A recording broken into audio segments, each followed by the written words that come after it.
स्वर्गीय यशवंतराव चव्हाण औद्योगिक कृषी प्रदर्शन 2025 अंतर्गत जिल्हा परिषद कृषी विभाग यांच्या मार्फत आपण विविध पीक स्पर्धा राबवत असतो. त्यात आज प्रथम आपण ऊस पीक स्पर्धा राबवत आहोत. त्यामध्ये बऱ्याच शेतकऱ्यांना सहभाग घेतलेला आहे.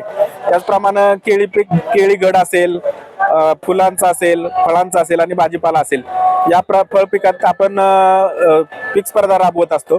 यामध्ये शेतकऱ्यांचे आपण प्रथम, द्वितीय व तृतीय क्रमांक देऊन त्यांना या प्रदर्शनामध्ये आपण गौरवित करत असतो आणि त्यांच्या पुढील ह्याच्यासाठी आपण प्रोत्साहन म्हणून ही स्पर्धा आपण राबवत असतो. यामध्ये जिल्ह्यातील विविध सर्व तालुक्यांमधून शेतकऱ्यांना सहभाग नोंदवलेला आहे. याबद्दलचं परीक्षण याचं करण्यासाठी आपण एक समिती नेमलेली आहे. ती समिती याचं परीक्षण करून शेतकऱ्यांना प्रथम, द्वितीय व तृतीय क्रमांक बहाल करत असते आणि याच्या माध्यमातून आपण शेतकऱ्यांना जास्तीत जास्त प्रोत्साहन देऊन त्यांचं जीवनमान उंचवण्याचा प्रयत्न आपण या पद्धतीनं करत असतो. धन्यवाद.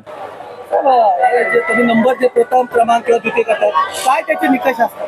किती पैसे देतात? याच्यामध्ये निकष असे आहेत की त्याची उंची असेल, ऊसाचा जर विचार केला त्याचं साखरेचा उतारा असेल, त्याचप्रमाणे त्याच्या कांड्यांची संख्या असेल, जाडी असेल, त्याचं वय किती आहे, त्याच्यानंतर फुटव्याची संख्या किती आहे, तसंच या बऱ्याच बाबी पाहिल्या जातात आणि पाहिल्यानंतर यामध्ये प्रथम क्रमांक आपण 5,000, द्वितीय क्रमांक 3,000 आणि तृतीय क्रमांक 2,000 अशा पद्धतीने आपण त्यांना बक्षीस आणि सन्मान चिन्ह देत असतो.